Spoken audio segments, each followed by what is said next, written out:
Hi students, இங்கே பாருங்களேன். Unit 8 heat and தெர்மோடைனமிக்ஸில் கலோரிமெட்ரின்னு ஒரு டாபிக், ரொம்ப சிம்பிளான டாபிக்.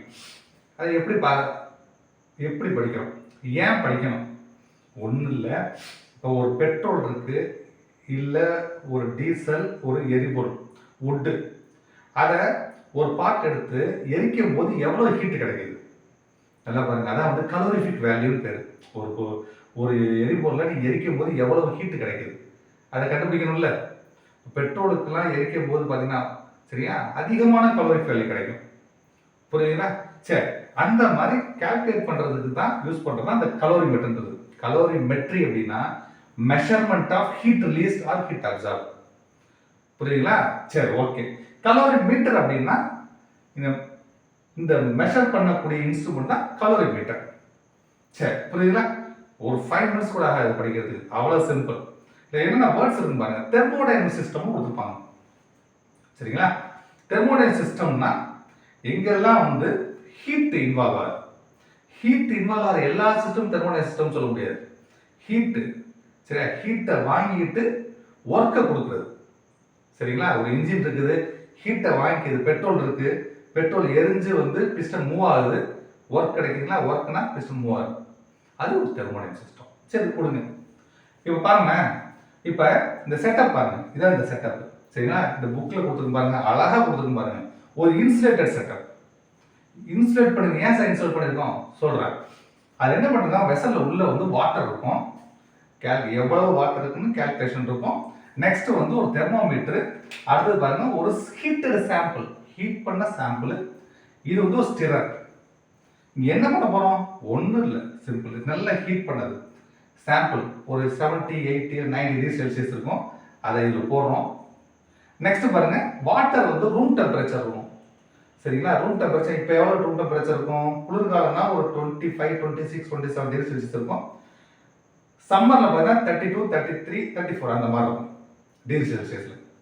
ஸோ இந்த சாம்பிளை போட்டு சரியா இந்த ஹீட் எல்லாத்தையும் இந்த வந்து வாட்டர் வந்து வாங்கிக்கும். நல்லா வாங்கணும்ல, ஒரு இடத்துல மட்டும் ஹீட் கூடாதுல, அதை வந்து கலக்கி எடுத்து கலக்கிறோம். முடிஞ்சு போயிடுச்சு, அவ்வளோதான். என்ன நடக்குது பாருங்க. இனிஷியலாக சாம்பிளோட டெம்பரேச்சர் T1. அந்த சாம்பிள்ன்றது ஒரு சின்ன ஒரு கியூபிக் ஷேப்பில் இருக்கிற ஒரு மெட்டல். புரியுதுங்களா? So that's all. ஸோ இதுக்கு மாஸ் இருக்கு, ஸ்பெசிஃபிக் ஹீட் இருக்கு. நல்லா பாருங்க, அது என்ன சார் ஸ்பெசிஃபிக் ஹீட்டு? சரிங்களா? நீங்க ஏற்கனவே படிச்சிருப்பீங்க. புரியுங்களா? 1 கிலோகிராம் ஆஃப் சப்ஸ்டன்ஸை 1 டிகிரி செல்சியஸ் இன்க்ரீஸ் பண்றதுக்கு எவ்வளவு ஹீட் தேவைப்படும்? அதான் ஸ்பெசிஃபிக் ஹீட். ஓகே, அதுக்கு வந்து எஸ் என்ற சிம்பிள் யூஸ் பண்ணிருக்கோம். அதே மாதிரி வாட்டருக்கு ஒரு ஸ்பெசிஃபிக் ஹீட் இருக்கு. வாட்டருக்கு வந்து எவ்வளவு வாட்டர் இருக்குன்றது ஒரு மாஸ். சரி, ஓகே, அவ்வளவுதானே. சரி, இப்போ என்ன ஃபார்முலா? இங்க பாருங்க, எவ்வளவு ஹீட் இந்த சாம்பிள் வந்து ரிலீஸ் பண்ணுது, எவ்வளவு ஹீட் இந்த வாட்டர் வந்து வாங்கியிருக்கு, இவ்வளவுதான் கண்டுபிடிக்கணும், வேற ஒண்ணுமே இல்லை.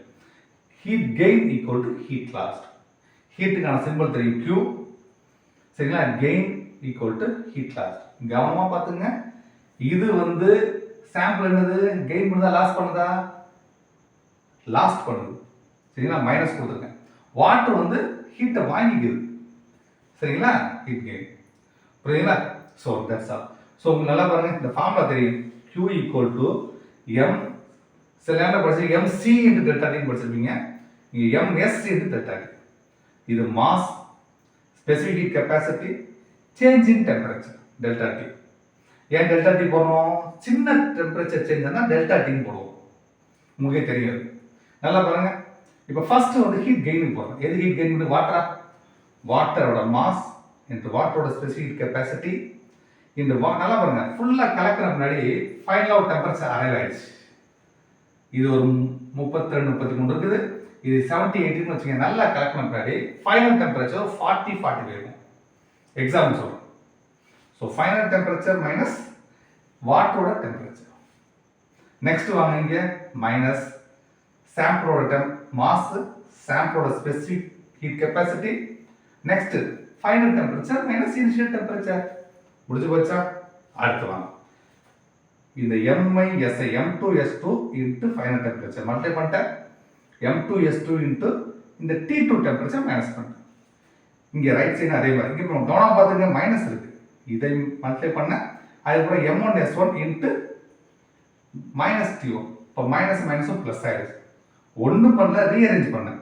இந்த மைனஸ் M1S1 TF இந்த சைடு கொண்டு வந்துட்டேன், இதை அப்படி போட்டேன், வேற ஒன்றும் இல்லை. இப்போ ஃபைனல் டெம்பரேச்சர் அப்படியே கண்டுபிடிச்சிட்டேன். சரி சார், எதுக்கு ஃபைனல் டெம்பரேச்சர் வச்சு என்ன பண்ண போகிறோம்? நல்லா கவனிங்க. பர்பஸ் என்ன? Heat release or heat absorb. இந்த ஃபைனல் டெம்பரேச்சரை இது இந்த ஃபார்முலா அப்ளை பண்ணுங்க, இல்லை இதில் அப்ளை பண்ணுங்க, மற்ற எல்லா வேலையும் தெரியும். கண்டுபிடிச்சி சப்ஸ்டியூட் பண்ணி வேலையை கண்டுபிடிச்சிங்கன்னா எவ்வளோ ஹீட் லாஸ் பண்ணுச்சு, வாட்டர் எவ்வளோ ஹீட் வாங்குச்சு அப்படின்னு தெரியும். புரியுதுங்களா? ஈஸியாக இருக்கா? ரொம்ப சிம்பிள், நல்லா எழுதலாம், அழகாக மார்க்ஸ் ஸ்கோர் பண்ணலாம். தேங்க்யூ.